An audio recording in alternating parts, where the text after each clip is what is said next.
My name is Sonia, and I'm 28 years old. I believed I had the kind of life every woman dreamed of.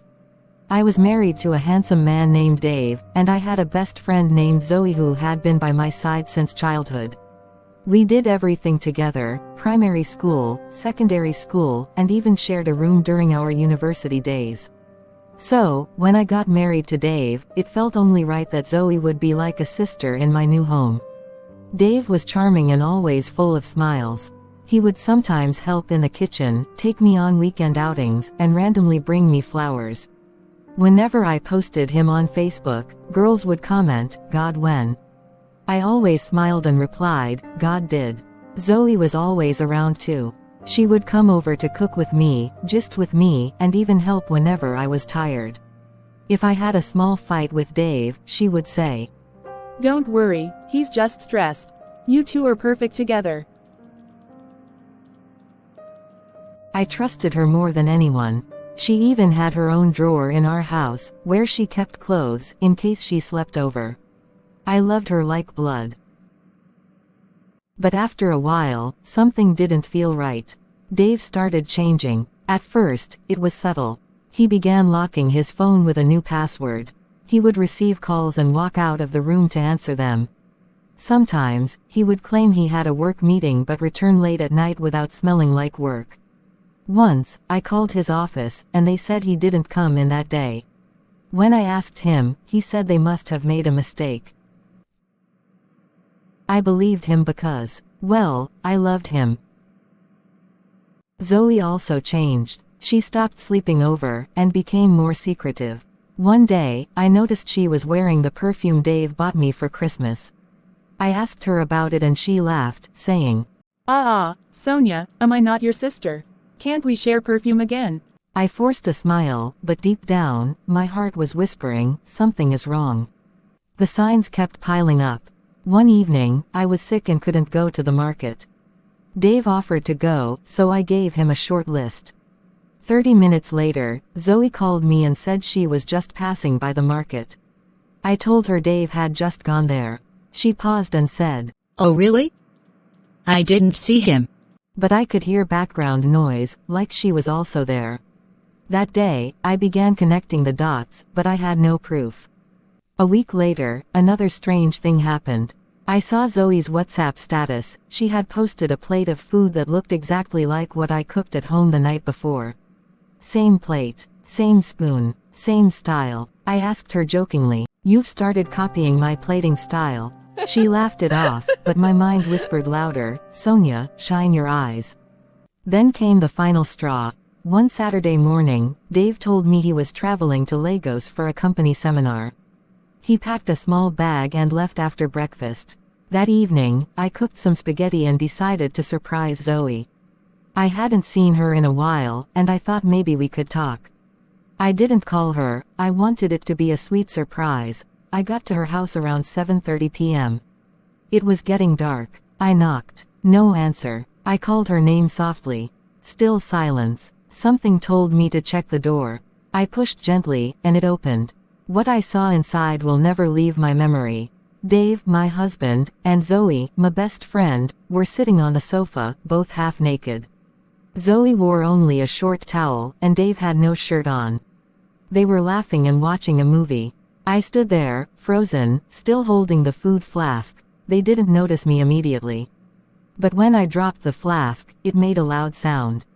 They both turned. Dave's eyes widened. Sharon's face drained of all color. I wanted to scream, but no voice came out. I didn't cry. I didn't shout. I didn't even curse them. I just looked at them and asked in a calm voice, "So this is what you both have been doing behind my back?" Sonia, I can explain. It's not what you think.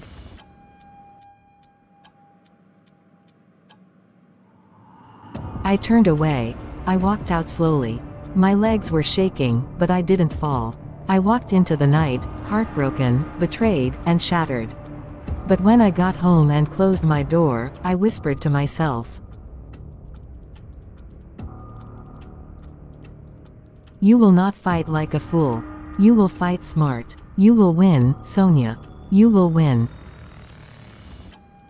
And that was when my revenge plan began to form. That night, after seeing my husband with my best friend, I lay on my bed staring at the ceiling. My heart was broken into 1,000 pieces, but I didn't shed a single tear. I had already cried enough inside. Now, my heart was empty, but my mind was clear. I kept replaying everything: Dave's sweet lies, Zoe's fake smiles, the phone calls, the perfume, the WhatsApp status, and that horrible scene in her living room. I finally saw it all clearly. They had been deceiving me for months, maybe even years. But I decided I wouldn't let pain destroy me. I would turn my pain into power. The next morning, I woke up early and dressed like someone going for a job interview. I wore a fitted black gown, tied my hair neatly, and painted my lips red, not because I felt okay, but because I refused to let them see me broken. I went to the bank. Dave and I had a joint savings account.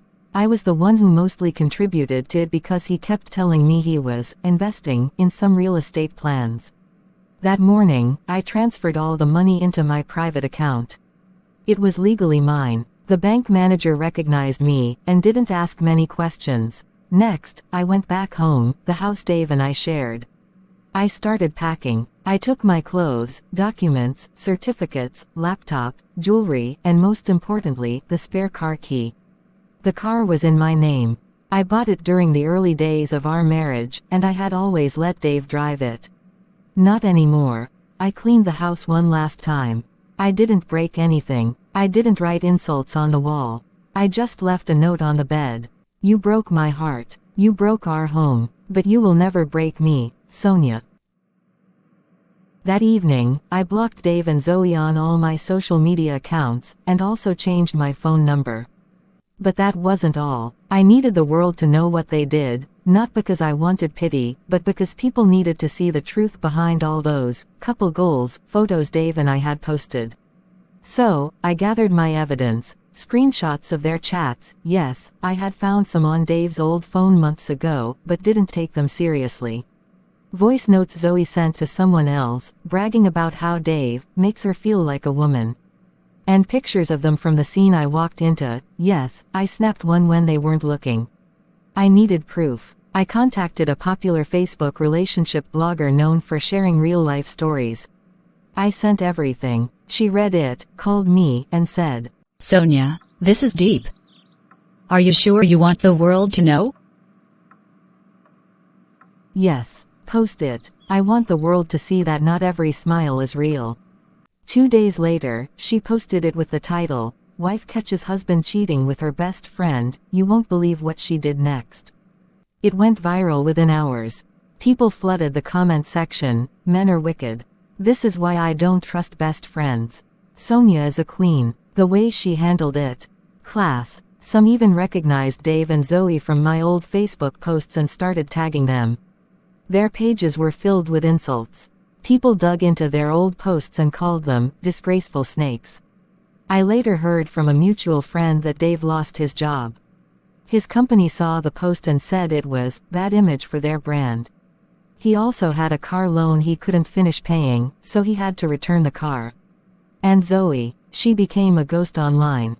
She deleted all her photos and went completely silent. The same people who once praised her for being my sister were now dragging her like a thief. While they were drowning in disgrace, I moved to a new city, Abuja.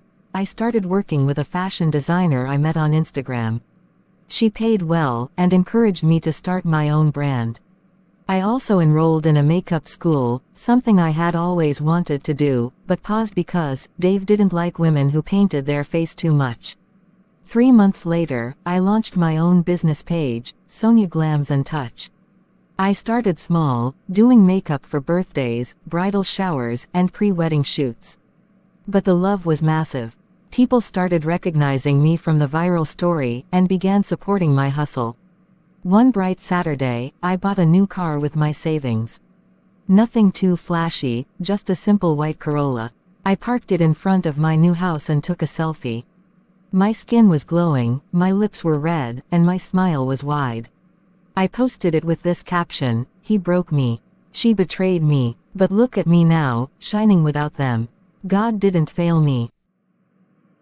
Guess who liked the post from a fake account? Zoe. Guess who sent me an email, begging for forgiveness and admitting he had made the biggest mistake of his life? Dave. It had been 1 year since my world collapsed and rebuilt itself. 1 year since I walked in on the two people I loved most betraying me. 1 year since I chose not to fight with fists, but with dignity, silence, and strategy. Life in Abuja had become peaceful. My business, Sonia Glams and Touch, had grown beyond my imagination. I now had 2 apprentices, fully booked weekends, and even my first makeup masterclass coming up in Lagos. The pain was still somewhere inside me, but it no longer ruled me. I had become someone new. Not bitter, but better. One sunny afternoon, as I was packing makeup kits for an upcoming bridal job, I got a call. A voice I hadn't heard in months. Sonia. It's Zoe. Hi. I know I have no right to call, but I needed to say something. Please, can you meet me? Just once. I almost declined, but something in me whispered, closure isn't always for the one who hurt you. Sometimes, it's for you. So, I agreed, not because I wanted reconciliation, but because I wanted to show her what growth looked like. We met at a quiet cafe. Zoe looked nothing like the confident woman I once knew. She looked smaller, physically and emotionally. Her face was tired, her clothes loose. She sat across from me, eyes already brimming with tears. I lost everything, Sonia. Dave left me 2 months after the scandal. He said I was too much trouble. I lost friends, clients, and peace. But most of all, I lost you. And it's the one thing I regret every day. I listened quietly. I let her speak. I didn't interrupt. When she finished, I calmly replied, "You didn't just lose me. You lost yourself. The woman I knew would never trade loyalty for lust."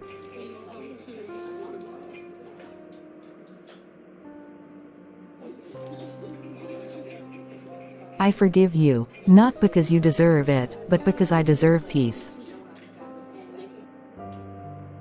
You do. Yes, but forgiveness isn't restoration. I wish you healing, but we are no longer friends. That chapter is closed.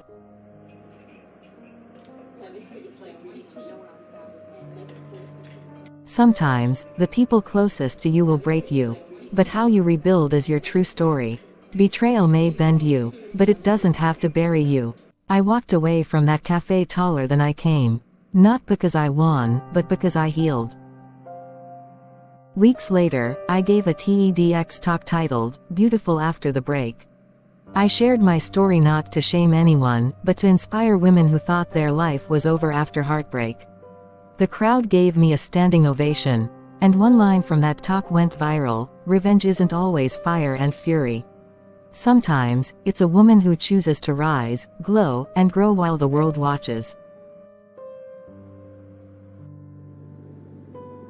When people betray you, don't let anger, bitterness, or revenge control your heart. Instead, forgive and let God fight your battles. The Bible says in Romans 12:19, "Do not take revenge, my dear friends, but leave room for God's wrath, for it is written, 'It is mine to avenge, I will repay,' says the Lord." Sonia's story teaches us that betrayal may hurt, but God can use the pain to build strength, wisdom, and testimony. True victory is not in destroying those who wronged you, but in rising above with God's grace. Remember, forgiveness does not mean allowing people back into your life, it means setting your heart free so you can move forward. As Philippians 4:13 says, "I can do all things through Christ who strengthens me." So, no matter who fails you, God will never fail you. Trust Him, forgive, heal, and keep shining for His glory. Because the greatest revenge is not hatred, it is living in the peace, joy, and success that only God gives.